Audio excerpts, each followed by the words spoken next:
Welcome back to the Robocast. You know, almost a year ago, I got to sit down and talk to an amazing content creator, a guy who just had his head above everybody else.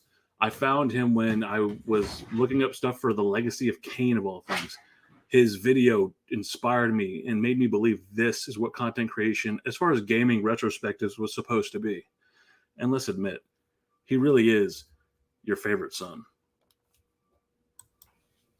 What's going on, man? Hey, what's up?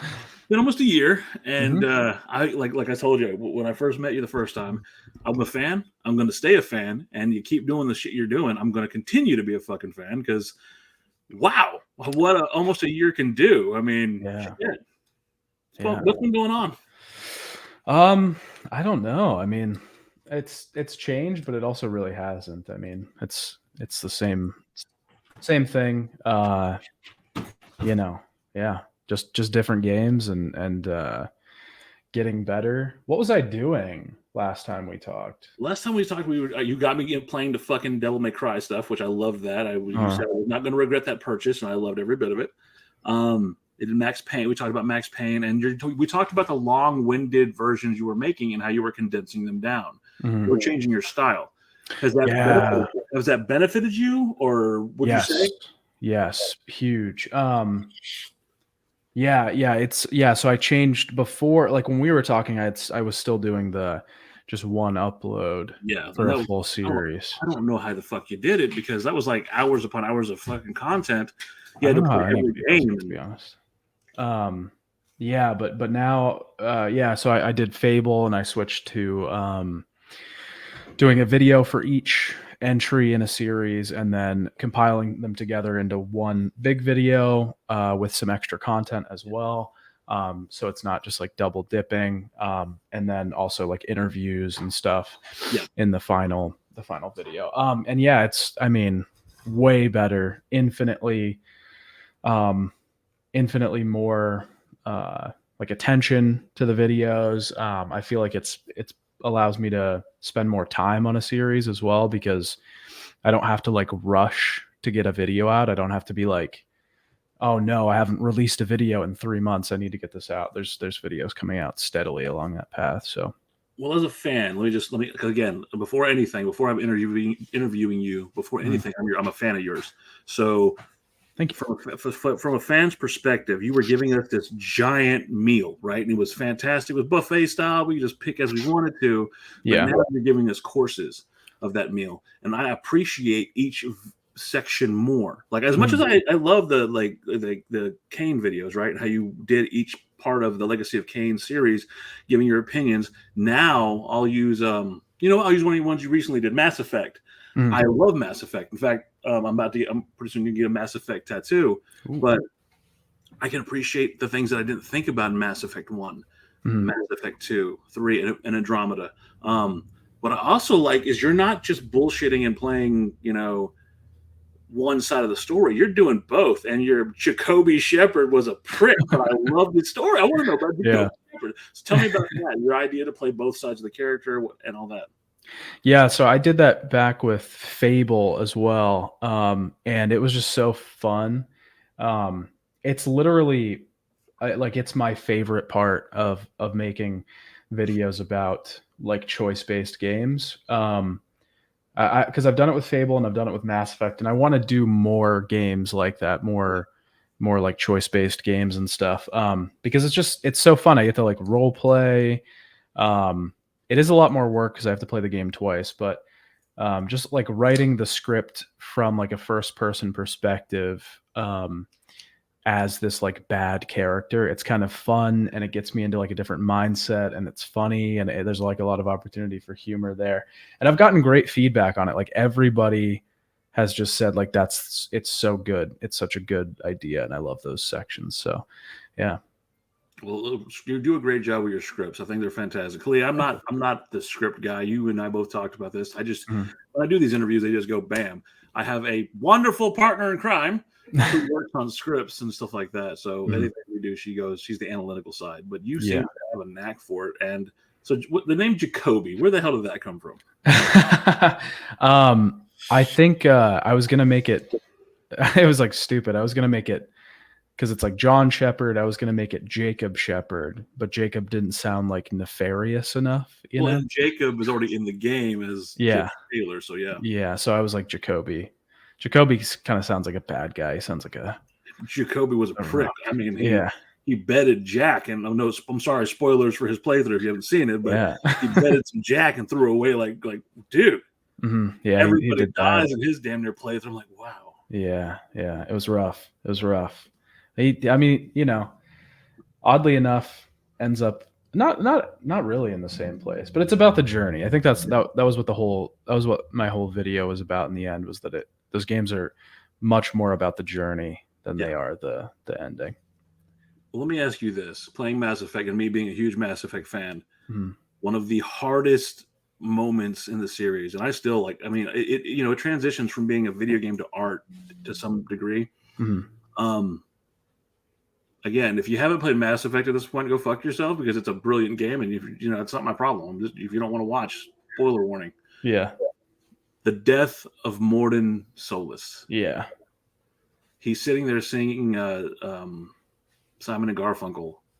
Well, his adaptation of it, and then he smiles at the end, and it blows up. Did you feel that? I mean, are you a method player like I am? Because I get into my characters and I really feel for them. Yeah. I love role playing games. I think they're super fun. And like I think that's something I've always tried to do, and it's like easier to do with some games than it is with others. But actually, like putting yourself into the character and like trying to choose options and like pick things as you think that character would is like one of the funnest things you can do. So yeah, I mean, I think that's like one of the biggest moments in the series. It's one of the heaviest things, which was kind of why I didn't have it happen in my playthrough, was because I wanted to show the difference between when you have characters die, like the effect that Mass Effect 2 has on the rest of the series and things like that. But yeah, it's a huge moment. Well, I admire your loyalty to one Ashley Williams. And people were so fucking mad about that, dude. Well, the thing, okay, so you tell me why they were mad at you, and I'll tell you what the feedback I've gotten from other game players of Mass Effect. Yeah. So people were mad at me because Ashley, and I mean, this is a well-known thing in the Mass Effect community that Ashley is not loved. You know, she's kind of a little bit of a space racist. Everybody calls her. But I feel like people were conflating John Shepard with me. Yes. That sucks. I was like, I'm not him. I'm playing a video game. I'm not making. Damn it. Well, my whole thing is I'm not making the choices that I would make if I were John Shepard. I'm making the choices I think John Shepard would make. Wow. You know what I mean? Yeah, I didn't even think about that. Okay, let me ask you.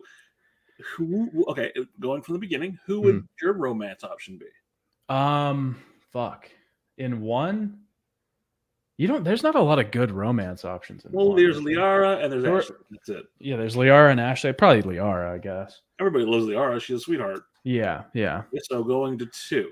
Would you stick with Liara, or would you have gone another route? Hold on. Let me pull up the romance options. It's been a while. I'm in full Deus Ex mode right now. Oh, I can't wait to really, because I'm waiting. A million Deus Ex tabs open on my computer. I'm telling you right now, I'm waiting for that one, because like Deus Ex Human Evolution, I'm still like, oh, I love that. I loved that game so much. Yeah. Honestly, I think if I had to pick, I would probably go Tali. I think Tali's pretty cool. She's adorable, and everybody, yeah, and then probably stay Tali in 3, most likely. So I'm weird. Yeah. Once I saw Miranda Larson, I was done. It's not a bad choice. Well, I mean, like she's basically female Shepard, and except she's got a fucking horrible backstory, and she's basically made to be perfect, but she's not. She's flawed. Yeah. So. Yeah, and she's that girl from Chuck. She is that girl, the actress. Yes, I forgot about. She is. Yeah. I used to have a huge crush on her when I was a kid because I watched Chuck, and I was also playing Mass Effect at the time, and I was like, whoa, so. Whoa.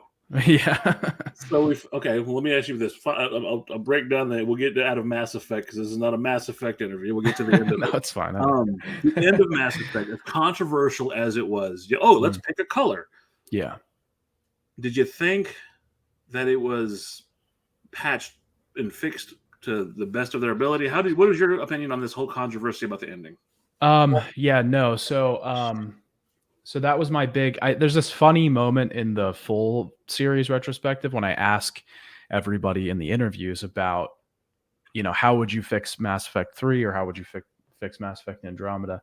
And everybody just goes like, you can't just fix Mass Effect 3. Like you would have to fix Mass Effect 2 and Mass Effect. Yeah. Excuse me, to fix Mass Effect 3. So it was a problem that was baked into the series. There's things you could have done in that game to mitigate some of the issues I had, like the war asset system and things like that.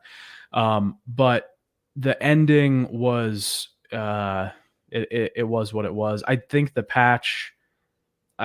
patch really did much of anything at all. I think it fixed like a problem, but it wasn't the problem that people had. It was wonderful fan service, I think. Mm-hmm. For the ending, and this has always been my philosophy, and I'm always in the minority as far as this goes. I love the Mass Effect series. I thought it was much like I love the Dragon Age series, which I'm hoping you do that at some point. Eventually, I need to take it. I was gonna do Dragon Age after I did Mass Effect. Oh no! But as I was doing Mass Effect, I realized how much work it was, and I was like, I can't. There's no way. I'm gonna kill it. Like I'll die. I'll be dead. So the reason I was saying this is, I'm of the opinion this was one of the first times that they wrote a petition. They got all these signatures, and they got BioWare to go in and they made this patch, what have you. And it was free, and it said it will be free from X to X for whoever wants us. We're sorry, and I don't feel that they should have apologized for shit. My opinion was, this is their product. They put it together. This is what they wanted. If you don't like it, don't buy their next game.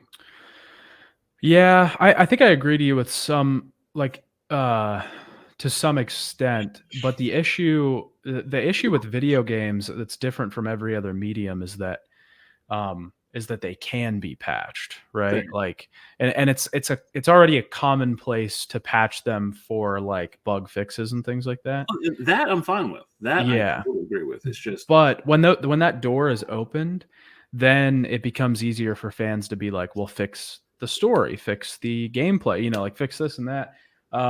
So it's a little bit of a different medium. I know we've seen things like that with like Cats, the movie, and like I remember The Life of Pablo was a big one when that Kanye album came out, and he was like making changes to it after it was released.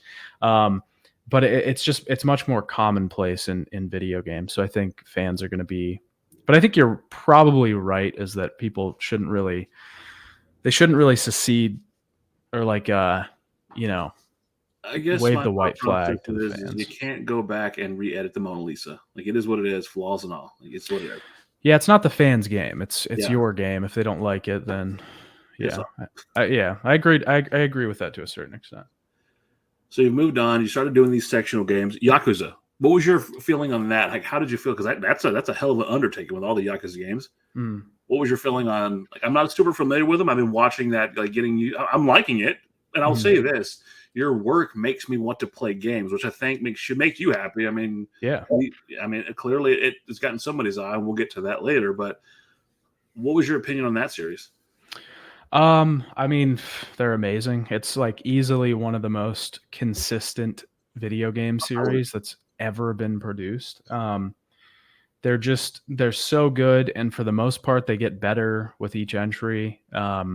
Like, there's not a lot of game series that you can talk about and say like it's been around for decades, and the newest entry is like the best one. You know what I mean? Like, or at least one of the best ones. You might not necessarily agree with my opinion, but it's one of the best, and it just came out. Like, I don't know. It's incredibly consistent. They're very good. There's a lot of discourse in the gaming scene right now about like value for your dollar, you know, like this game's really good because it was $60 and I got like 100 hours out of it. And if you're talking about value for your dollar in Yakuza games, like you're gonna every single one of those games you're gonna get value out of, because there's just so much time you can put into them. The stories are incredibly good. They're incredibly fun. You know, it's just they're great. They're great. Would you indulge me here? Would you agree that it's equivalent to like Shenmue, except you're on the other side of the coin of the bad guy here?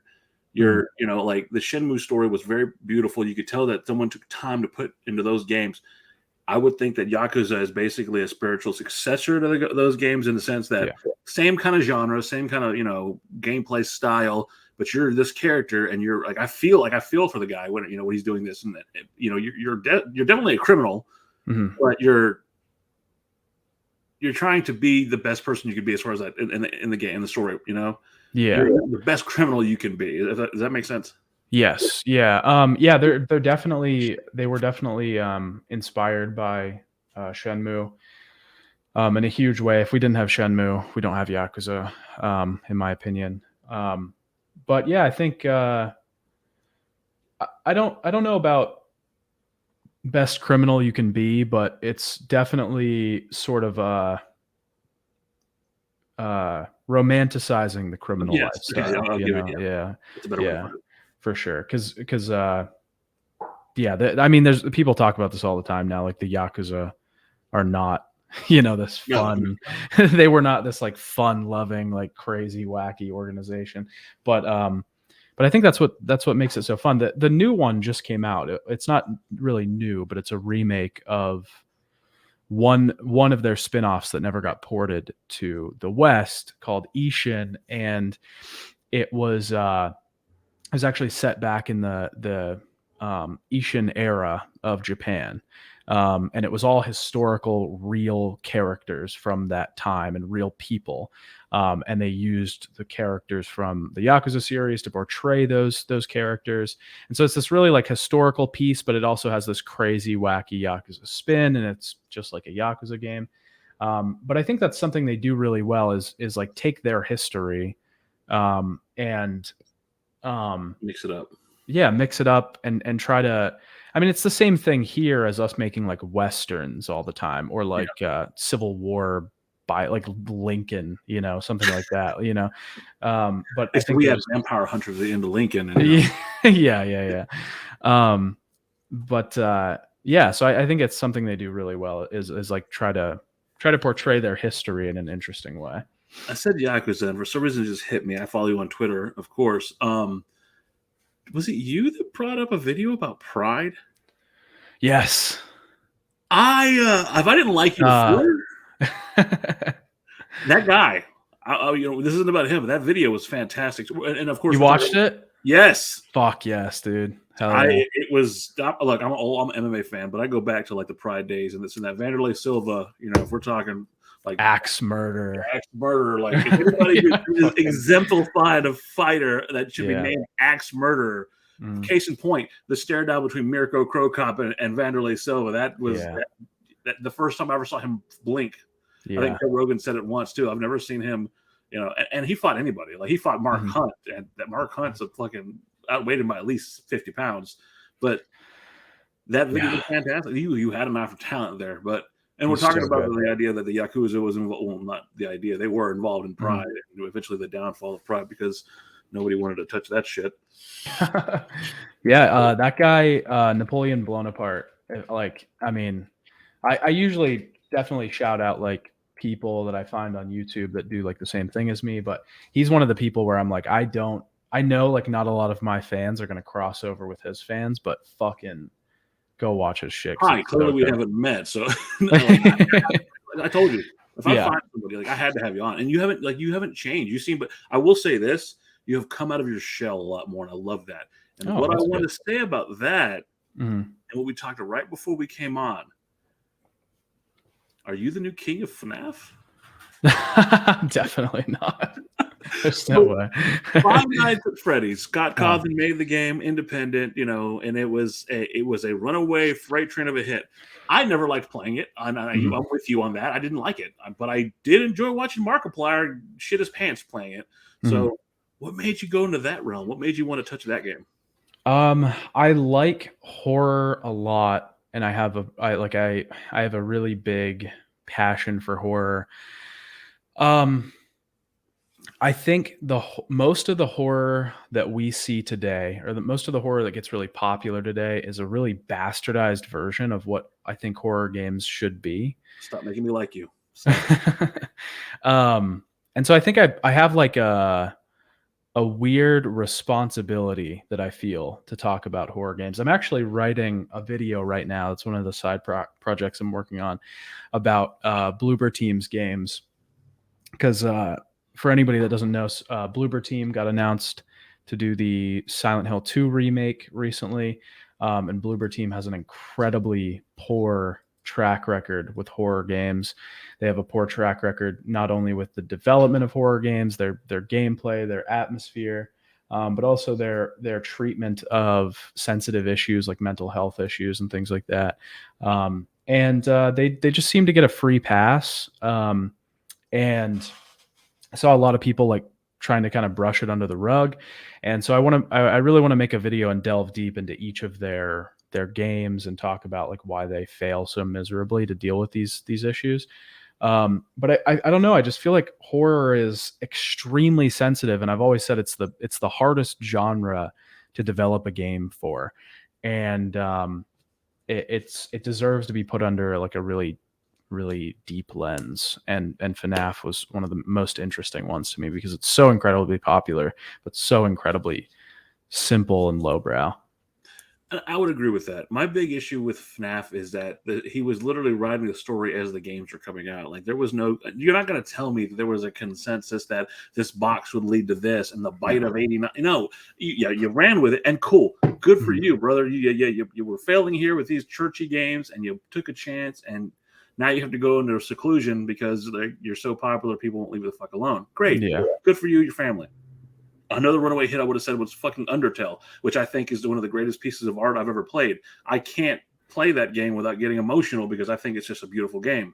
Mm-hmm. But as far as FNAF goes, I loved Markiplier playing it. I loved it for the entertainment value. But I love the light that you put on it that you don't get why it's so fucking what's the big deal. I agree with you. And I think that was a risk.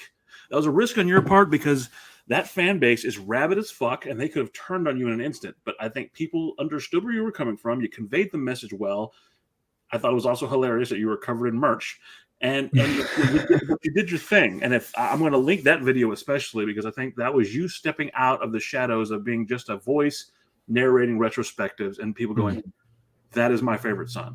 Yeah, that is your favorite son." Let's find out what he has to say. I want to hear his voice. Would you agree with that? Yeah. I think it was certainly like it was something I was working on in the background for quite a while, and it's something I want to keep doing moving forward. Is kind of having like these weird side off like passion project videos that I'm working on in the background. Would that Silent Hill video, like the company that's making, would you include that in that? That's one of them I'm working on. I'm actually working on like two right now. One that I'm doing like kind of pre-production stuff for, which I can't talk about, but is easily the most exciting thing I've ever done. We can talk about it after. Okay, that's fine.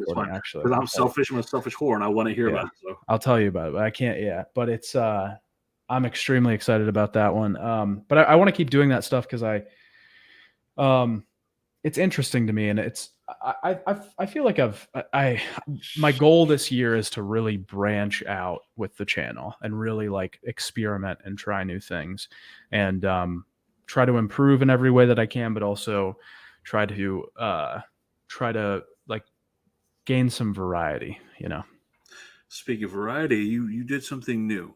And I'm gonna before I jump into that, you did a series on I'm sorry, not Mass Effect, Dead Space.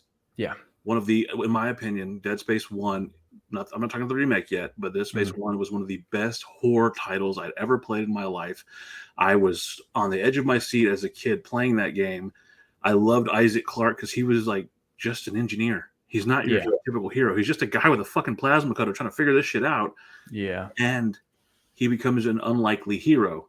You conveyed that. You talked about Mass Effect 2, the positives and the negatives about it, and then we talked about Mass Effect. We talked about Mass Effect 3 and how they just right off a cliff with that one. I feel like the work and the effort you put into that expresses how much you love this stuff. This isn't just a fucking hobby. You seem very passionate about this. Am I correct in that assumption? Oh yeah. I mean, like I've always said, like I'm going to do this until I'm not allowed to do this anymore. You know, like this is what I do. Like this is all I do. The only other thing I do really is go to the gym and watch UFC and MMA. Like that's it. That's literally you got a pretty bitchin' skateboard collection back there. So I'm starting. I just started. That's like my new thing. I've started like 9 different like collecting hobbies lately, and like it needs to stop. I need to like tone it down because I'm spending so much money. Like figures and skateboards. I have more for those figures that are off way too many to put on camera. I get you because I have ADHD hardcore, and so like ooh, bird. So no, I completely understand. No, but like the passion you put into that. What was your feeling about Mass Effect? Like what made you want to do that game? And then let's break it down. As far as your thoughts, was it a process? Was it hard? Tell me about Dead Space. Yeah, Dead Space. It's an amazing horror game. There's a lot of Dead Space is one of the original Dead Space. The first game is one of the like perfect examples of horror and why immersion is so important to horror. Yeah, agreed. And you can literally just watch Glenn Schofield talk about it, and he perfectly describes everything about it. There's an interview that he does for War Stories, which if you haven't seen War Stories, it's amazing series with different game developers talking about like behind the scenes stuff. Super, super well produced and everything. But his whole origin for that game was immersion. You have to feel like you are in the shoes of Isaac Clarke. It's why there's no visible HUD. It's why the HUD is on the suit, so you don't feel like you're playing a video game. It's why Isaac doesn't talk. It's why like everything is designed to make you feel like you are Isaac, not controlling Isaac. And that's literally one of the things I say all the time about horror is you have to feel like you aren't playing a video game. Otherwise, it doesn't work as well as it would have if you felt like you were literally that person. And Dead Space 1 does that so well. Dead Space 2 is an incredibly interesting action game. And then obviously 3 is weird. And then this remake was coming out and I was excited about it. So I was like, I'll cover this for, horror month. It was October, I think at the time. And yeah, it was an interesting time. So you're a man who loves his pang. I'll say that. Yeah, I do. So this opened up some doors for you. You were able to get a code to play Dead Space Remake. Yes. From what I've seen, I haven't played it yet. I'm actually working.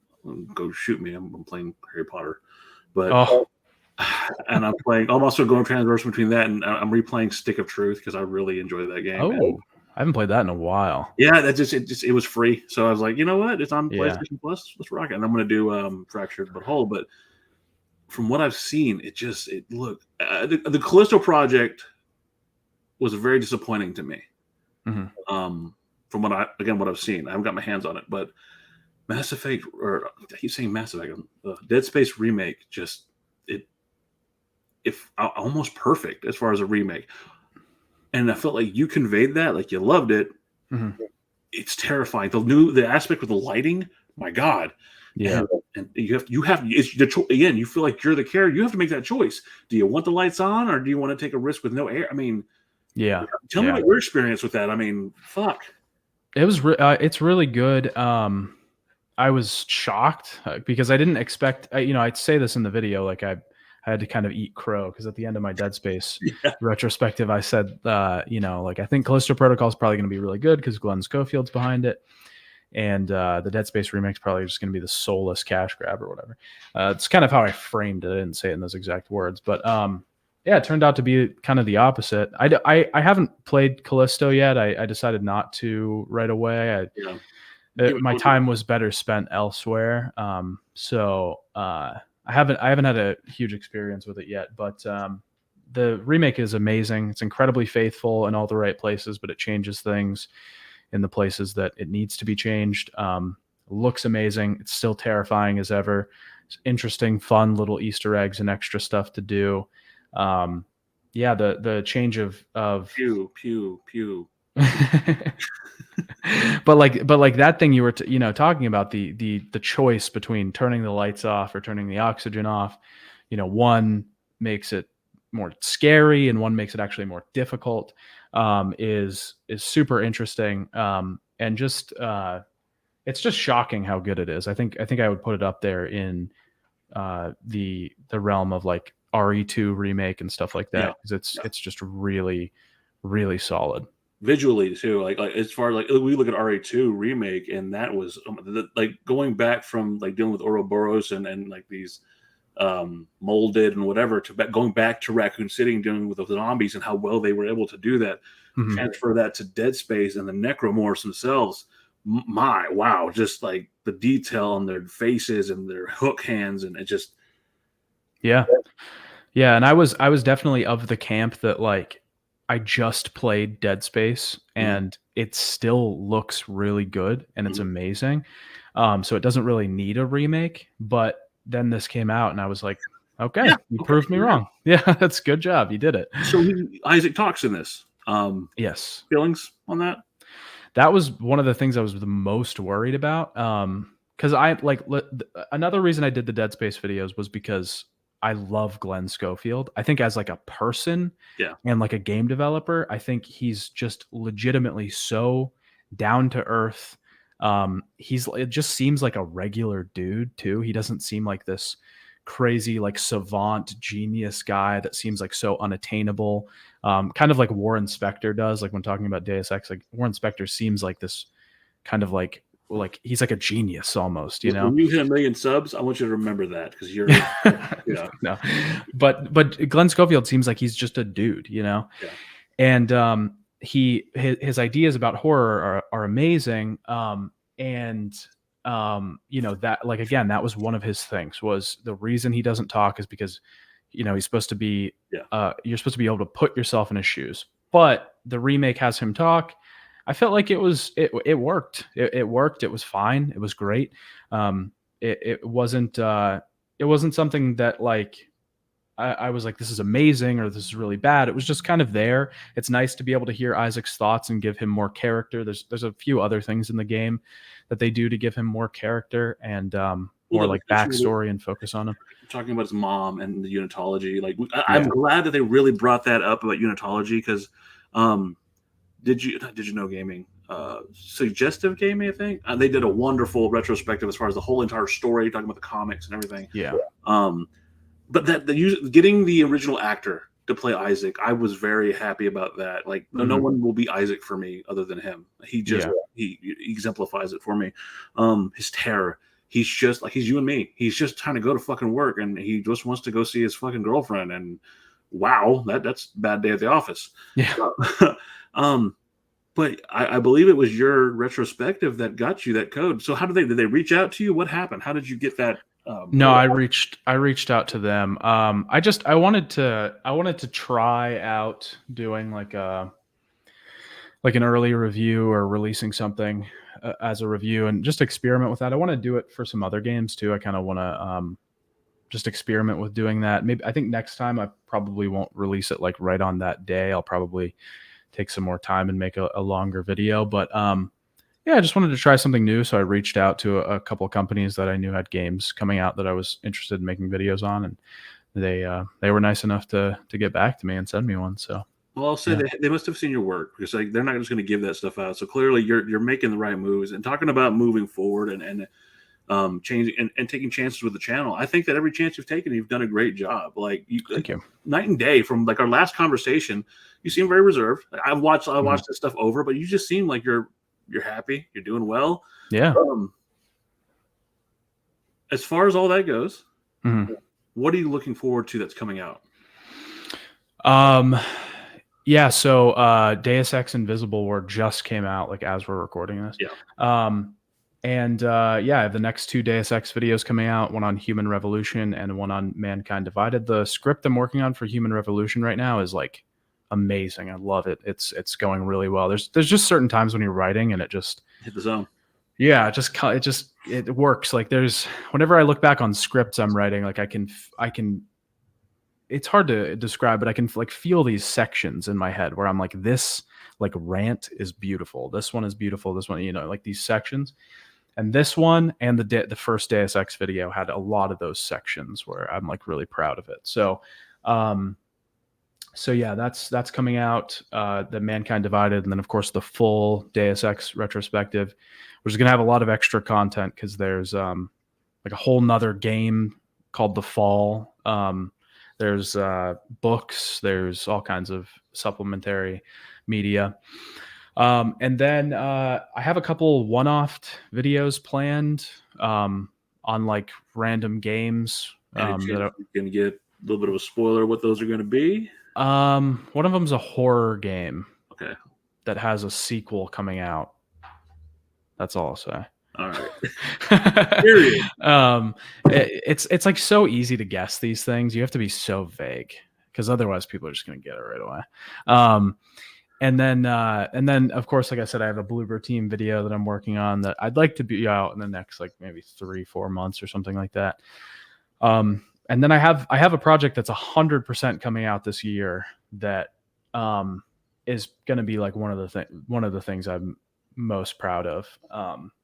That I'm probably going to be shooting in the summer. So there's a lot on the horizon. If you're not subscribed, subscribe.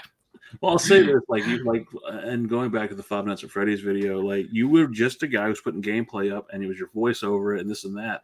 Watching you really, like, let your wings out and fly. You were on camera. You were doing it. You were. Was it? How did that feel? Was it nerve-wracking? How did you feel knowing that people were going to see you? You're coming from behind the camera now. Yeah, it felt like the first time that I had done that with an actual, like, eye on me. Because, like, obviously, like, if you watch, the Dead Space full retrospective or, like, the Silent Hill full retrospective or things like that, like, I'm on camera, but it's only for, like, the first, like, 3 minutes of the intro and then the last 5 minutes of the intro and maybe the interview section or whatever. But yeah, like, being and those were also made when I had, like, 10,000 subscribers, like the Fable one and the Silent Hill one and stuff. So yeah, it felt interesting, but I don't know. I guess I mean, the video didn't do that amazing in retrospect, but I guess I didn't really care because I thought it would be fun to do. And I feel like that's, you're saying that, like, I seem less reserved and stuff. I feel like that's just because now I feel like I'm at a place where I'm a little more secure in YouTube as a career. And I just, I feel like I have the freedom to do what I want to do now. Even if it does bad, it's not, it doesn't really matter that much, We'll say this. When we talked, I believe you were roughly, you said 10K. Something like that. You jumped up, and it's only been a year. Like, you're almost to 70. How does that feel to have made such leaps and bounds, and that you can make this your career? Like, this is what you can do. What would you tell others as far as them pushing for that kind of career? I would say don't try to make it a career first. People always ask me, how do I do this, blah, blah, blah, whatever. I just say, make a video. Make a video, whatever you want to make, just make it and see if you like it. If you finish that and, like, check in with yourself when you finish it, you will know how you feel. If you love it, you'll become obsessed with it and you'll just want to do it anyways. It won't really matter. If you're just kind of on it, then you're probably not going to continue it. And that probably shouldn't be your career anyways. Because this is, like, incredibly hard to get into. You have to be incredibly lucky. You have to learn, like 20 different skills. You have to do a lot. You have to work a lot. Like, there's a lot to it. And if you don't love it, then there's literally no point in doing it because unless you get in the top like 1%, you're not going to be a millionaire, you know? So I would just say, figure out if you love it. And if you love it, then do it as much as you possibly can and try to get better at it. And someday something will probably happen. I'll say this, like, hopefully. We met like again almost a year ago, and when I first messaged you, I just said I liked your video, I wanted to interview you, and you were just really nice, and you were like, "Hey, yeah, sure, no problem." We figured out a date. You were busy. We figured it out. I want to just make this clear for everybody watching this.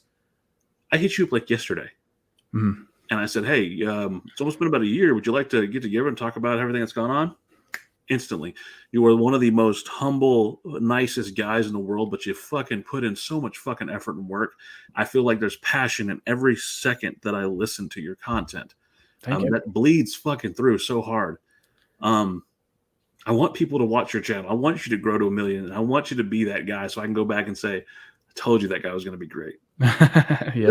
And that's not me. I don't blow smoke. I only talk to people who I find interesting. I'm not going to kiss anybody's ass because I think you are that good. Like, I really do.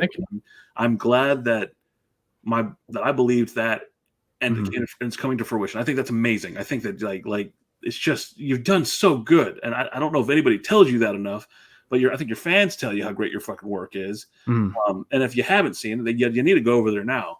You've talked about your past work. You've talked about how much you've changed. You've talked about your growth in subscribers, and we've talked about just about everything we were going to cover here. But what about you? How have you been? What have you been up to? What has the son been doing? I've been trying. My big thing lately is trying to get healthier, trying to be healthier. I think it took a really long time for me to even like give a shit. But when you go from like a career that is completely like physical activity to like sitting at a desk for like 16 hours a day, sometimes you legitimately have to make an effort to move your body, you know? And it's gotten so bad. It got so bad. So like I need to be healthy. So I've been doing that a lot lately. I've been working out a lot and trying to like figure like food stuff out and focus on those kinds of things. Just be healthier and be happier and stuff. Mostly that, and just buying too much manga and anime figures and skateboards. Okay, we're about to hit about almost a 45-minute mark, and then we've covered everything. Every time I talk to you, it goes by so quick, and I wish we could just fucking talk for hours. But yeah, you work 16 hours a day, so I'm not trying to fuck with that. It's always been a pleasure to talk to you. I think you're fucking fantastic. I'll always put your links. I'll always shout you out. I'll always do everything I can to have people see this guy who I just think is amazing and continue his great work. Do you have a message for anybody after a year? And has anything changed? And the last time I asked you, where did you see yourself in like 3 to 5 years, or wherever it may be? Where do you see yourself next year around this time? Next year around this time, I hope I've hit 100,000 subscribers. And I hope that I am proud of what I've done in the last year. I hope that, I think that's my main goal, is I want to be, sometimes it's incredibly easy in this world. I can't speak for any others. I don't know about music or books or movies or anything like that, but at least in content creation world, it's incredibly easy to get caught in like a rut and just make content. And you have to like pull yourself out of that. And so my main goal lately has been trying to keep myself out of ruts. And so I hope in a year I can look back and say I didn't get stuck in a rut too much last year. Well, it doesn't translate to your work. I still think your work is fabulous, no matter what you're doing. Well, that's good. Everyone that I've showed, like everyone else, dude, check this out. Any gamer fans I know, they love your stuff. Hell yeah. That being said, I've had the privilege to sit down almost after a year to talk to, well, he's my favorite son, and hopefully he's going to be your favorite son. I'm Dan, that son, and if I can find this button, we'll catch you in the next time. Bye, Dad.